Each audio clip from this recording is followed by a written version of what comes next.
Pet overpopulation is a crisis. Sterilization is the solution. And the animal welfare groups were savvy about using media, too. Very. They produced tons of literature, built websites, used social media, often using really strong emotional appeals images of homeless animals, drawing that direct line between not neutering and animals being euthanized. Right, hitting the heartstrings. And over time, they also layered in the messages about direct benefits to the pet health advantages, better behavior making the case even stronger. And then in some areas, it went beyond recommendations and campaigns. It became law. That's right. Some places, most notably Los Angeles County, actually implemented mandatory spay-neuter laws. Mandatory? Yeah, often requiring sterilization by a pretty young age, like 4 months old. 4 months? That seems really early. What was the logic? Just trying to be as aggressive as possible in tackling overpopulation and bringing down those shelter euthanasia numbers. Are there exceptions? Usually, yes. Exemptions for, like, registered show dogs, working dogs, or if there's a specific medical reason certified by a vet.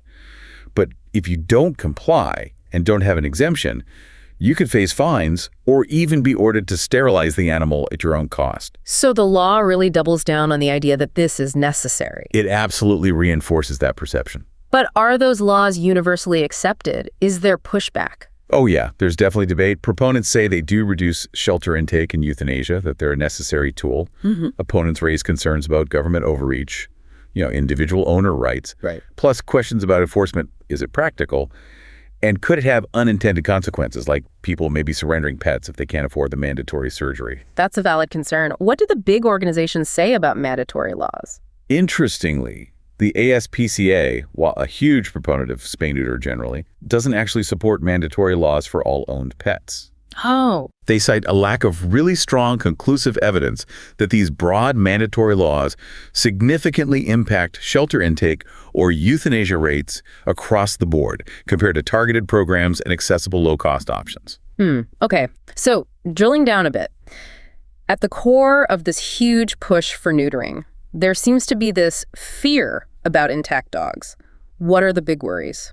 It really boils down to two main things: behavior and health. There's a very common belief that neutering, especially males, will fix or prevent problems like aggression, roaming to find mates, and urine marking.